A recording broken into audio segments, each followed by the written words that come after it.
Hi mga kabihog, muli, andito naman ako. Another day, another vlog, kaya samahan niyo ako sa aking mini vlog for today's video.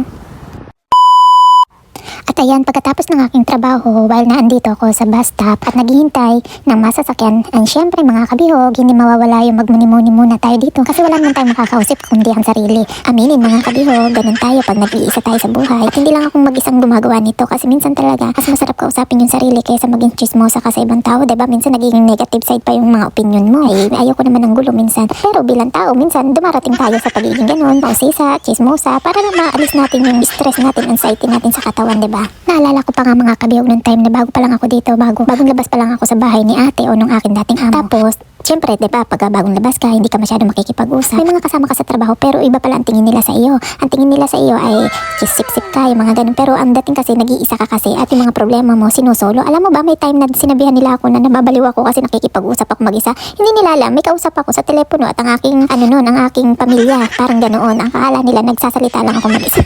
Napagkamalan pa akong baliw. Tapos, bandang huli, ako pala yung pinagchichismisan nila or medyo malayo sila sa akin. Kasi pag may problema tayo minsan, diba, ayaw na natin makipag-usap sa iba. Pero may kausap ka naman yung pamilya mo kung saan ka mas panatag makipag-usap. Katapos-tapusan mga kabihog, nalaman ko yung isa kong kasama ay nagpasay ko daw siya kasi minsan daw dumating din siya sa depression kasi nung nagkaroon siya ng problema. Kita, ako pa ang mga kabihog ang sinabihan na baliw tapos siya pala yung may record.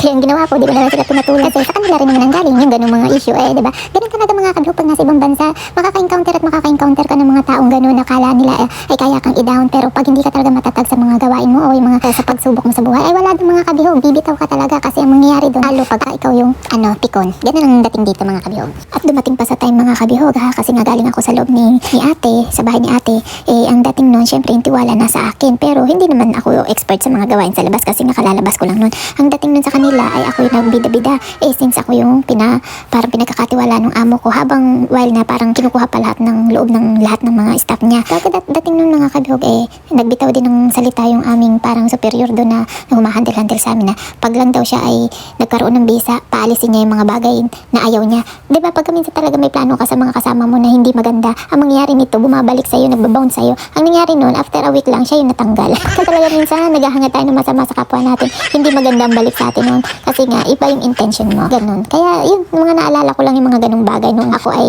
bagong labas pa sa bahay ni ate. Ganun yung mga na-encounter ko. Pero after nito, a year, kasi 10 years na akong mga 8 years na akong nasa labas, pagka naman pala, pwede naman ikaw na iiwas, ikaw na makikisama, mas piliin mo kung saan ka masaya, kaya mas pinipili ko lagi na bahay, trabaho na lang, walang parting ginagalawan, may party man doon na sa loob ng bahay, ganun na lang simbahan, kasi pagka alam mo sa nakisama ka sa karamihan, mas marami ka rin kaaway, mas marami ka rin chismosang ma-encounter at mas maraming good and bad na ibabato rin sa iyo.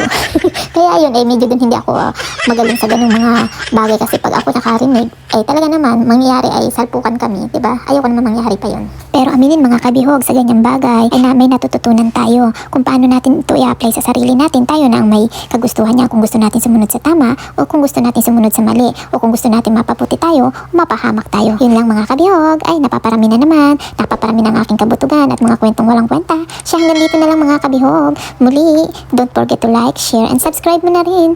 Thanks for watching!